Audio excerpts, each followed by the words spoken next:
Hey, what's up, friends? I'm excited to get to lead. We're in a couple week series talking about building teams and finding workers to partner with. I don't know if I heard this somewhere, but just the idea of uh, is you want to raise up workers that are really living it out. The secret sauce is being in community with others that come together, I think, at least on a weekly basis for accountability, prayer, and celebration. And so that's what we're talking about the next couple of weeks of how do you do that. And last week we walked through just really briefly the why it's so important. And I think probably most of us could have come up with the 5 points I came up with, and maybe would have added some more as well. Just really quickly, we said, hey, why is this important? We said because Jesus made disciples in teams. Apostle Paul sure made disciples in teams.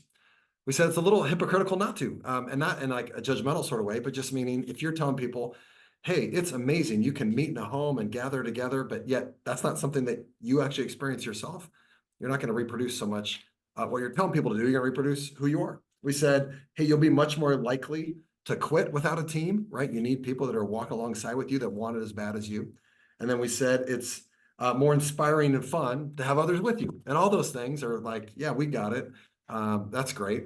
But my guess is some of us last week are going, Jim, all those things, amen, yeah, but it's just not happening for us. Like I want to have a team, but I've had a hard time finding people. And I was thinking about that, trying to get in the feeling of that. Made me think of for my wife Rachel and I, we had decided that we were going to be on the 5 year plan. So we got married, and then 5 years later we'd have kids. And 5 years came and gone. A lot of our friends were starting to have kids. We are both 24 when we got married. And then just thought, okay, flip the switch and we'll have kids. And that's not what happened. And year six came, and year seven, and year eight. And as we're hanging out with lots of our friends, they're on their second and third kid, and they're sharing how great it was to be parents and complaining, and us being angry about them complaining.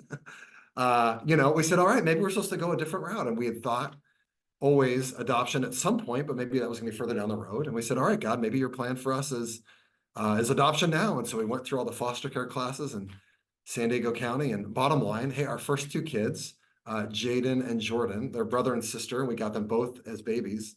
Man, the moment we held them in our hands, right, it was this sense of like, I would die for this kid. And God, we're so grateful for the plan you brought us to. And then a couple weeks after bringing home our daughter Jordan, we finally get pregnant. And that's how we have three kids, and how God wanted to bring that about. But for us, so I think we had a thought of this is how it's going to be. This is how we're going to build Team Brits. And God had a different plan for us. And we just needed some space to be able to figure that out. And then when he did, we couldn't imagine any other way. And I wonder if some of us, hey, we've had thoughts of how we would build our disciple making leaders movement team. And maybe we're so stuck in our ways of thinking this is the way it's going to be, that my hope would be today, I just give you maybe a little bit of margin and space to think maybe God has a different route. And if you have some freedom for God to work, maybe he's going to bring something about different than how you thought, and maybe even better than you thought. Like I could see someone being a legacy church pastor and thinking, hey, God's going to bring this about by, hey, turning the hearts of people within my church to get on board, and that's how it's going to happen. And it could be, or it could be you wait for a really long time for that to happen, and it doesn't, and God wants to bring about a team in some different ways. And so we're just going to get real practical with how to do that. I'm going to walk through 7 ways, and I've got some friends that are going to help me along the way with sharing some of these things. But here's just one truth I want you to get, is that this answer to prayer that you're hoping for, right, of like some other workers to partner with, I want you to get in your mind that you are actually going to be an answer to prayer for someone that you believe is your answer to prayer. Does that make sense? I don't know if it even does in my head, but this idea of going, you are believing God's going to bring people, and you need to have the mindset of you are actually going to be their answer to prayer as well. That there's people in your area already that are looking like crazy for what you're offering of being trained up or maybe even partnering to make disciples in the area.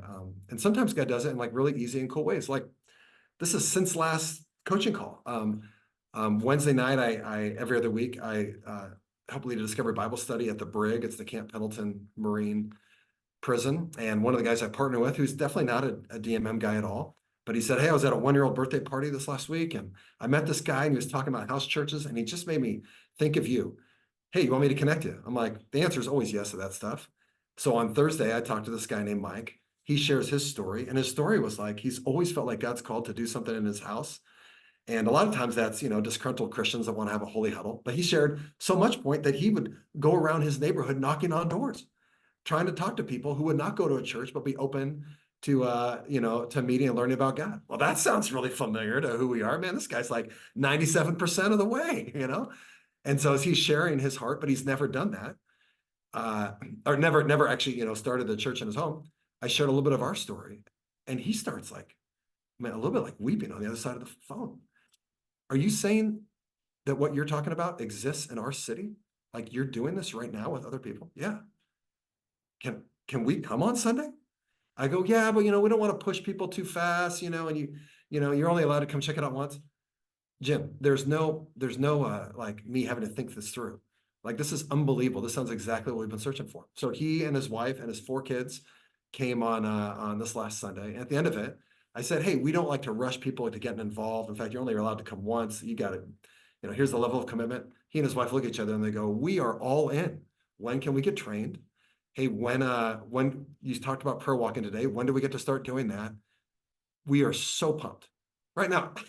Not saying that everybody God brings about like that, but clearly this guy, he wrote me a text today. He said, we are so excited, had no idea that what we've been striving for and desiring for a long time was actually alive in our city.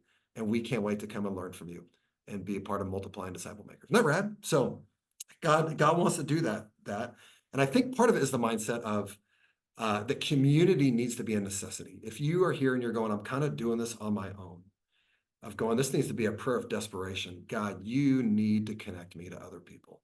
God, and show me how to do it. And I just want to walk through and with some friends today, maybe 7 different, and you might add another 10, but I didn't want to overwhelm us, but here's some creative ways. And here's the first one. One way to maybe find some workers that you haven't found yet is just looking for other movement-minded people in your area. You might be thinking, well, Jim, how do I find those? Well, here's some creative ways to do it. Is maybe you find some of the other movement-minded ministries and get on their websites and talk to somebody. Like if you were to get on, maybe someone who can write these in the chat, 2414, get on their chat. Hey, anybody in my area that's doing this, that's been trained, that you could connect me? No place left.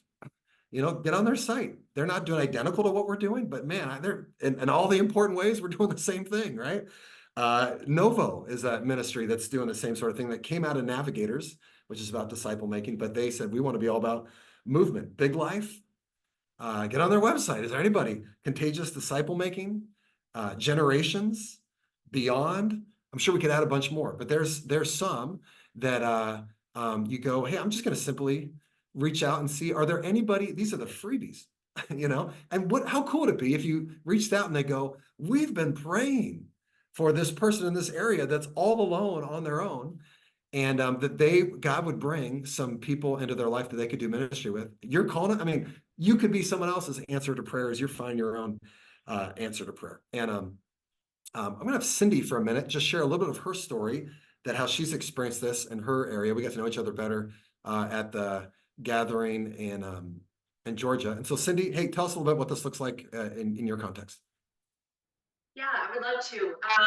This piece, this partnering in teams and connection was key for me in the very beginning. I think it brought 2 things, and the inspiration and motivation were the 2 words that God gave. And I missed last week, so I didn't know that you already talked about inspiration a little. So that was cool. For 2 areas that I'm heavily involved in. The first one is Big Life. And I was connected, and this is through God. I did not pursue Big Life.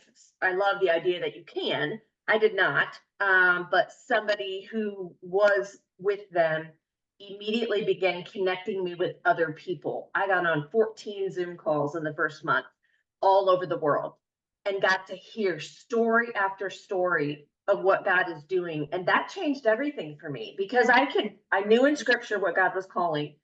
I knew what I had read, and I knew what I felt called to do, but to see the vision in action through people's lives, and in 6 countries, and then in my own backyard that I didn't know. Same as you, Jim, talking about that guy. I didn't know it was happening down the street, and I'd been praying for 3 years. And finally, God said yes and brought it to my attention. So the connection with them has in seeing that vision in action. So they are an organization, and through them we have resources. That's how we do our trainings for our house church network. That's how we do our model of what Sunday morning looks like. Well, most of us are Sunday morning, not everybody.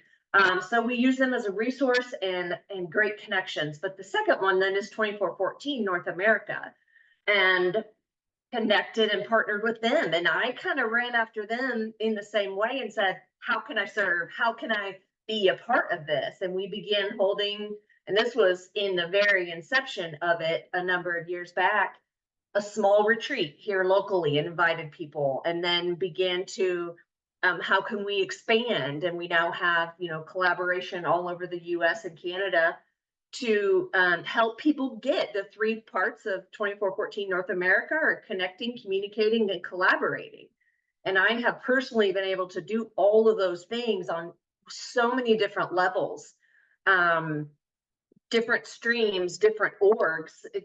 2414 is not an organization, it's a collaboration of the organizations. And so it's cool to have just to be with the people, as we did in Augusta in April, same thing here as there. Be with the people who are desiring to do the same thing and being motivated by what God is doing in them. And maybe I take a piece from what someone says, I'm like, I could do that. Or maybe I say, I can't do that, but I want to join what they're doing, or I want to pray for them, or I want to reach out, or whatever it is. But it has been crucial to me to have those 2 particular pieces of that partnering in the last few years.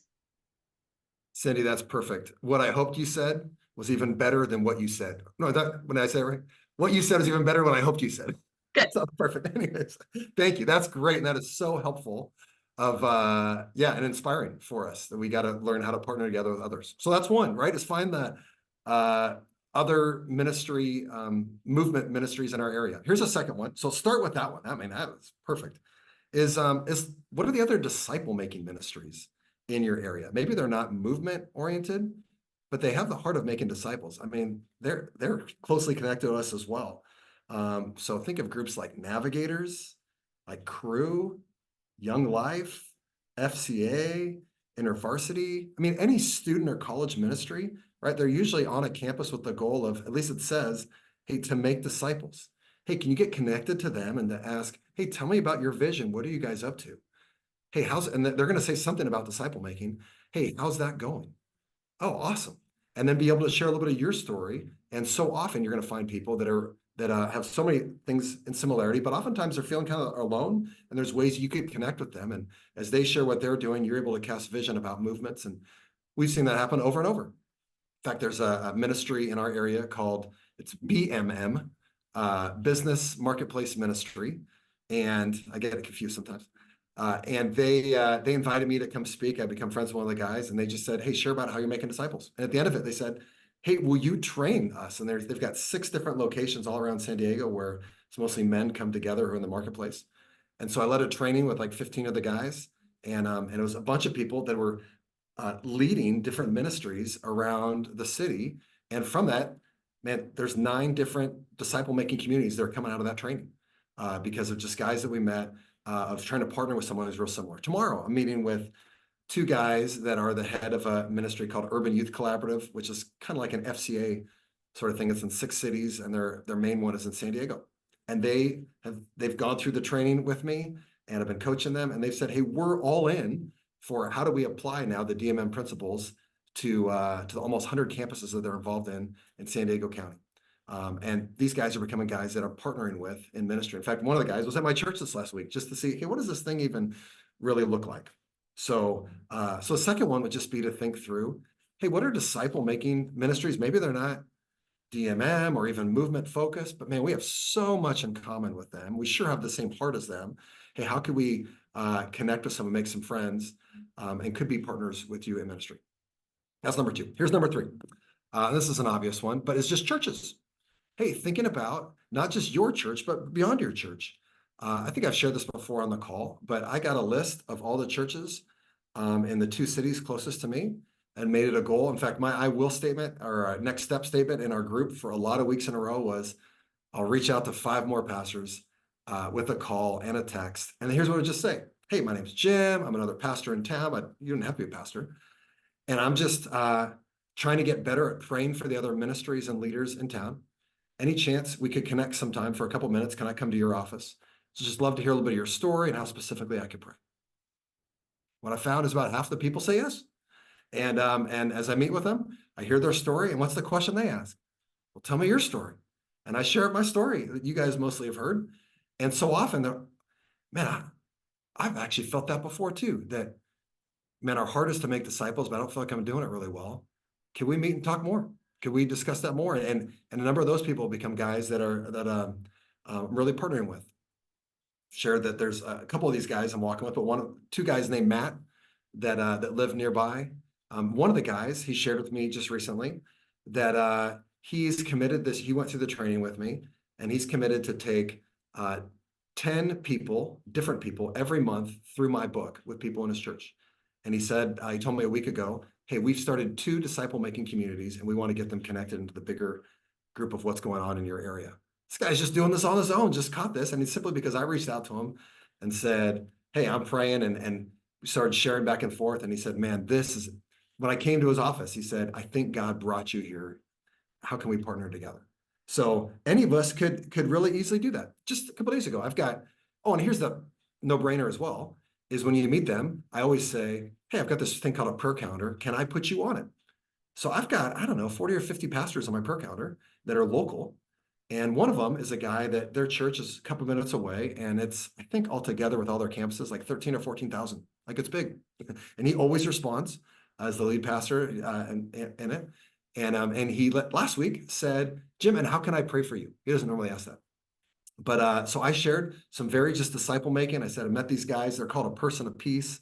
And they're people that won't come to church. I just kind of cast some vision through my text back and said, will you pray for that? And he responded, Jim, I love it that you are in the trenches actually doing this stuff. And it's just inspiring to hear about other pastors doing that. And I texted back and said, hey, I've actually trained a lot of people just kind of randomly from your church, because every other Christian goes to your church in our town. If you'd ever want me to do that more deliberately, let me know. And he said, yeah, let me talk to some people on my team. Let's figure that out. So, right, just because I put this guy, I reached out to him once and put him on my prayer calendar. So churches are another one. The fourth one I've got is just out among the lost. Just when you're out among the lost, hey, we in fact, I did a series on this not too long ago, but one of the things you should be looking for is potential workers. And Rebecca is going to share a little bit of her story, and a woman that I think first thought was maybe a person of peace, but now realizing is a worker and what's going on there. Rebecca, you want to take it? Tell us about the story about Angela. Sure, yeah. So this was a couple months ago. I was in Walmart checking out my groceries, and Angela was the cashier that checked me out. And she seemed like she had some spiritual interest. So we struck up a spiritual conversation. Couldn't talk to her very long because the line was building up behind us. But then I came home and I told my husband, I said, I think she might be a potential worker. And so he got excited and he said, well, I'll go back and try to go through her line. And so he went back to Walmart and went through her line and talked to her. And then he gave her a card. So we had made up some business cards. And this came out of a missed opportunity, actually. And we said, oh, darn, I wish we had more of a chance to talk to that person. So we had come home and we made some business cards. And I can hold it up to the camera. I don't know how good you can actually see it, but it says, want to make multiplying disciples of Jesus, we can help. And then it's got the QR code to the Why Not Here video. And then it has our contact information and then Matthew 28:19-20 on it. And so those cards have been really helpful. Just we can hand them out if we don't have very long to talk to somebody. So anyway, we had given her a card and she actually reached out to us, which was really surprising, but she did. She reached out to us and wanted to meet later and set up a time to meet. And she hadn't she hadn't heard of disciple making movements, but she had watched the Why Not Here video and she was blown away. And we talked to her about disciple making movements, and she said, I can't believe this is actually happening because, of course, we don't see something like that over here. And she hadn't seen anything like that here. So we set up a time, we met for dinner, we were talking more about this, talked more about her life and her story, and then she wanted to meet more and talk more. So we met for coffee and did a basic DBS. Thanks, Anna. And we did a basic DBS with her for 3 weeks over just some stories of hope, felt needs. She had never heard of a Discovery Bible Study. She loved it. And then we talked about the information from Jim's book, and she just was ready for more. So we sensed that she was ready for the full 8-week DMM training.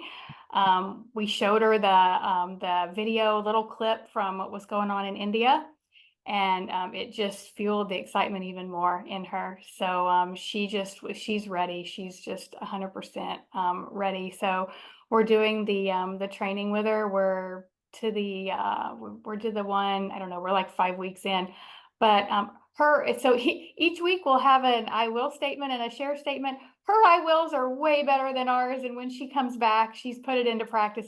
Her stories are unbelievable that she has of how she's putting everything into practice. She's like, I've never heard of just living it out like this. Of course, she was just raised in a traditional church, and it's just her eyes are just becoming opened in a whole new way. And so I just wanted to share last week that we did the DMM training. It was like everything, the layers of tradition are just starting to be completely peeled away. And it was just asking so many questions last week, like, we can baptize. I never realized that. And wow, we can actually make disciples, and we can see multiplication like this, and God can use us to do this. It's not just the pastors. And when do we ask them to accept Jesus? We don't ask them to accept Jesus. And so it was just a beautiful, really, to see the layers being peeled away and her eyes being open to looking at scripture as truth. So she's so hungry. She's so hungry for more. She's talking about starting groups with people at work at Walmart, and we haven't even gotten to that lesson yet in the DMM. So she's wanting to know how to start groups. So she's bilingual, and from what we can tell, she may be catalytic. So it's very, very exciting. That is amazing, Rebecca. And that makes us go, right? If you're needing workers, which we all do, you don't walk into Walmart just buying stuff. You go, God, I'm here on mission, and God, guide me. I've had to repent of the self-checkout at Walmart. What a missed opportunity, right? You should go and let someone else check you out. That sounds weird, but you want to have opportunities to talk to people, and that could be your next worker is going to come from there. So that's awesome. When we're transitioning, from being more of a legacy church to going all in with disciple making movements, I really thought, hey, our church would be made up of, hey, who are the crazy radicals with me that want to join us? And a year and a half later, we'd have those remaining people. It's been about a year and a half. We have 11 families, and it's going awesome. Of those 11 families, 6 of them, we met them on the Lost. Not that they were lost people, but we met them as we were going out on the Lost. And 3 of them were part of our original church. So God brought it about differently than we thought. And if we weren't looking always for workers, then we would have missed, people that we just love deeply, that are more excited for this stuff because it's all they've experienced when it comes to our church. There was no switch on them. They're like, man, we were looking for something like this. So yeah, out them on the Lost is another way to find them. Here's number 5, access ministries. Just find places where people are already serving, and those are people that already have a desire to do ministry, and they have a desire for more usually than just meeting the physical needs of somebody. And those are opportunities to find workers. So that could be food ministries, prison ministries, addiction, recovery ministries. I gotta tell you, I think anything having to do with recovery, man, it's just a gold mine for opportunities for people who are going, hey, what I've done so far in life hasn't worked, and I need God, and whatever someone tells me to do, I'm just going to do it. If you seem to be healthy and have not fallen for the things they've fallen for, then if you'll invest time in them, they go, I want to be a part of this. And so simply just thinking of places where you can serve. So I said I serve at the Brig, the Camp Pendleton prison. One of the guys that's been serving there, check this out, for 31 years. So I thought when I came in, I would just be kind of low man on the totem pole. I still am, but would just kind of do whatever they said, maybe earn the right. And week one, this guy named Don, who's become a close friend, he goes, "Man, I'm in prison ministry every day, all the time. Jim, you just lead it today." Huh? All right. So I happened to have 5 Discovery Bible Study sheets in my Bible, because if in case God did this radical miracle and I got to lead. And so I led it. And this guy said, "That's the best discussion I've ever seen in our group. Can you teach me this stuff?" And now he's doing it, and he's got connected to some other places as well. But he's doing this stuff now in other prison ministries as well, and is trying to start a disciple making community. We just rubbed elbows, and here's a guy that was humble and said, "Hey, how can we? I want to learn from you, man. This is better than what I was doing before." So simply going, I'm going to serve somewhere, serve in any kind of student ministry or college ministry where they're helping people or meeting needs could be a way to do that. So access ministries, that's number 5. Number 6, maybe none of those work that I've said so far, but some people that you like, man, if I could just serve with them, that would be awesome, to the point of even like I would move to go serve with them. Like I'd take up where I live and go somewhere else to meet with them. And I'm like, that's crazy. Would someone ever do that? Hey, Jim Holt, will you share a little bit of your story? Yeah, for speaking of crazy, I'll jump in, Jim. Yeah, just a little context. So I served almost 12 years in full-time Legacy Church as lead pastor. I really thought I was going to hybrid the church. That's what I thought. And sometimes we have thoughts and God has better thoughts, which is awesome. But the Lord was leading my wife, Crystal, and I to actually leave the church, bless it, and enter a season of just seeking the Lord. And during that time, in our coaching group here, I met Adam Brago in Syracuse. And Adam started telling me that he's like, "I really feel like the Lord wants you to move to Syracuse." And that's like in central New York. And I said, "That's great," and kind of ignored him a bunch of times. But like the persistent widow, I literally called him that. He kept doing this. His wife's like, "He never does this." I'm like, all right, maybe I should pray about this. So then I started praying about it. And my wife did over several months. We felt like the Lord wanted us to leave where we were in this little rural town and move to a small city in central New York. And God confirmed it. And so we just literally moved to a city with our family. We have 5 kiddos under the age of 10. And we're like, "Lord, here we go." And we jump in. So last September, we rented a house out in the city. We were looking for a place to buy. And as you guys know, like the housing market's crazy. And I was getting discouraged looking for a house. And I remember asking the Lord, "God, would you just give me a sign? Like, just put a rainbow over the next house. I am getting so desperate to find something." The next house we looked at, there was 2 rainbows just on top of it. Like, I never do this, but that's what happened. We ended up buying that house, and it was so cool because 2 partnerships formed. One I knew of, which was going to be with Adam. And so Adam and I, we prayer walk on Thursday afternoons. He brings a guy with him, and we go to some really pipsy areas near where he lives. We're prayer walking. We're seeking how we can serve the city together. He has a simple church. I have a little simple church gathering with my family. We're looking at how to do regional stuff. That I was assuming would happen coming down. But it was so cool because, Jim, you just mentioned this house that we moved into, there was another family that moved onto this street a couple months before us, and they prayed over this house. "Lord, would you send a family to partner with the gospel on this street?" Come on. So we were actually answered prayers to a family that was at a Legacy church praying that someone would be crazy enough to move into a very pipsy neighborhood and partner with them. And we do partner with them. And that was an unexpected partnership. We do that every Monday. They're like, "Do you want to come over to our house?" We do a barbecue right near the sidewalk next to a very, very high traffic of every kind of traffic you could believe area. And we're right next to the sidewalk. And they're like, "We just invite people over for dinner. And then we do this thing we just learned about called the Discovery Bible Study. You ever heard of that?" I'm like, "Oh, yeah. Yeah, we've been doing that for the last year or 2 as a simple church, you know?" So we do Discovery Bible Study. Kids are coming over, single moms are coming over, a lot of people who aren't sober come on over, and we're hanging out, making friendships, partnering with a Legacy Christians that we're kind of like, "Hey, if someone wants to go to a traditional church, we'll send them your way. If they want to go maybe to something like a simple church, we'll send them our way." And then last week, he's like, "Can we go prayer walking?" The husband was like, "Can we go prayer walking? You ever do that?" I was like, "Yeah, I love prayer walking." And so we just went prayer walking today. We're hoping to do that every other week in our neighborhood, and we're just trying to share the gospel, invite people to discovery Bible studies, or possibly maybe they want to lead one. And so one partnership was known with Adam, and then there was an unknown one, and we actually ended up being a answer to prayer for a couple that lives right on our street. So it's kind of a simple version of a longer story. Jim, that's amazing. That kind of wipes away any excuses we have for not working with other people. Hey, anyone wants to move to North County, San Diego, even if we got a temporary house for a couple of weeks you could stay in. So there you go. And probably a lot of people would make the same offer I just did. And man, how awesome. And isn't it true also that usually the best ministry comes after the biggest steps of faith? So God, I want you to explode. And he's like, all right, just take a step. So that's awesome. So that's number 6 is move.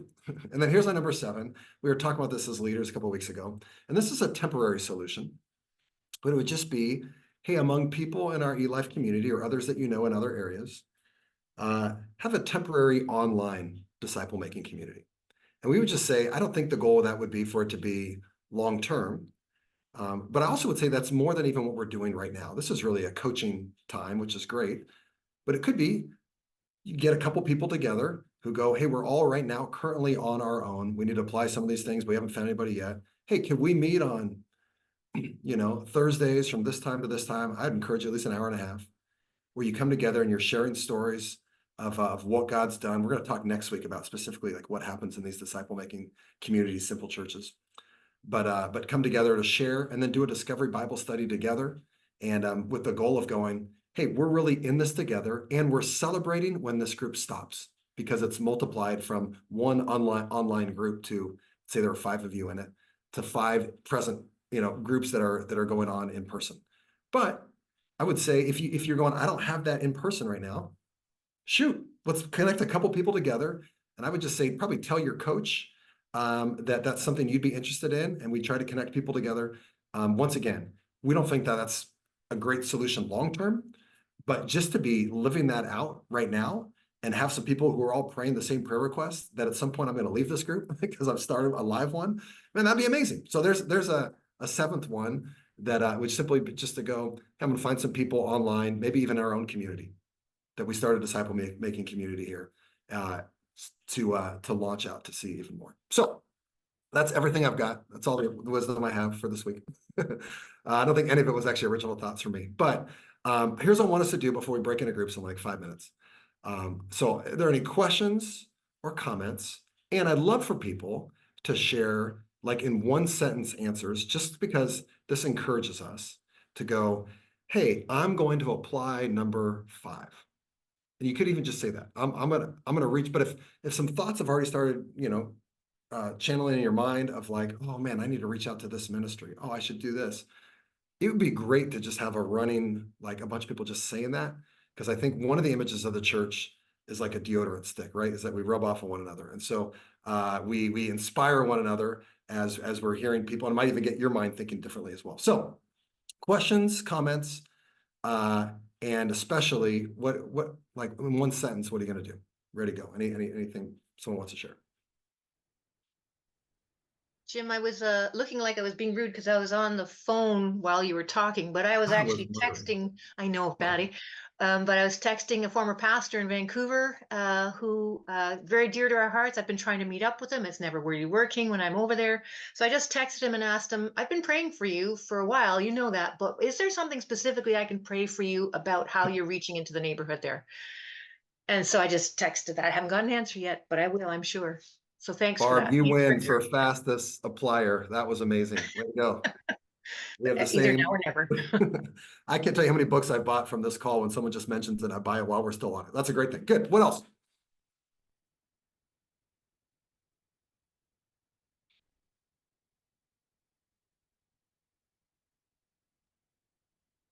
By the way, if one came in your mind as something you're going to do, you have to say it, because Hebrews 10 says, let us consider how we may spur one another on. So if you've considered a way you could spur us on, but you're holding it back, well, I'm not going to call it disobedience, but anyways, any other thoughts people have? I was looking for a prison when I came here. There isn't one, but I had that experience previously. So this last weekend, I was in touch with an ex-con here, to meet. So that just occurred to me. It's not a prison, but there's Yeah. a sense there, you know. So I look forward to it. Perfect. That's awesome, Mary. Well, Jim, I've applied number 6 in the past and applying it again to be the second time around. Are you moving back to San Diego? Just kidding. No, Jim, we're actually having you move out here, and you can bring Ah, Brenda and You Jaden win. and the 2 girls. Hey, we'll have a blast. okay, right on. Thanks for taking my family. I need So like I'll 3 or more. I'll speak for Bob Neiman, since he's not piping up, but 7 of us met yesterday from different churches. Huh. So, and we're all DMM minded. So that was a example of this. And it's miraculous how God is bringing people from many different churches around our Central Valley area, all DMM minded. That's awesome, Mike. That's cool. Yesterday, I was on a call for about an hour with a guy from Gabriel Island that we've been serving together with, and he talked about like 6 different streams of people that are praying into that little island, and how none of us knew about each other, and we're all he's kind of the link between a lot of us. So that was awesome. And then also finding people out among the lost. I've just started paying attention to that in the last month or so.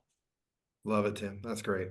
The guy that trained my wife and I in DMM actually runs a ministry for international students. And he put me in touch with one over in Arlington, Texas, that I plan to get in touch with next week, one of the workers for the international students next week. So That's awesome, John. That's perfect. Who is it in Arlington? his name is John. One moment. The Baptist. All right.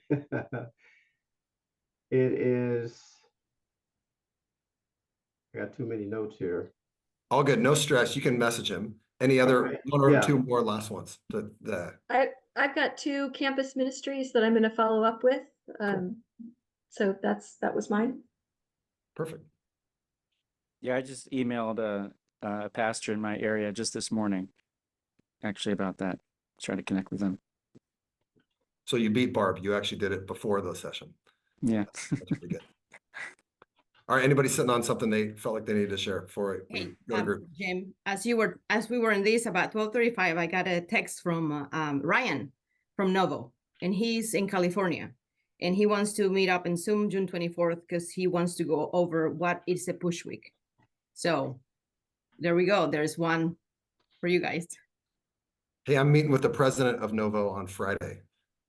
I remember you saying that. Yeah. So tell them about Cool. push week. I will. Yeah. Cool. Awesome. All right. So there we go. Hey, next week, I'm going to have a bunch of friends join me. Actually, a lot of people from my church are going to lead what we do. We're going to break in groups, and they're going to lead us in what disciple making communities can look like. Hey, be praying for you guys this week, and let's break into our breakout groups. Thanks.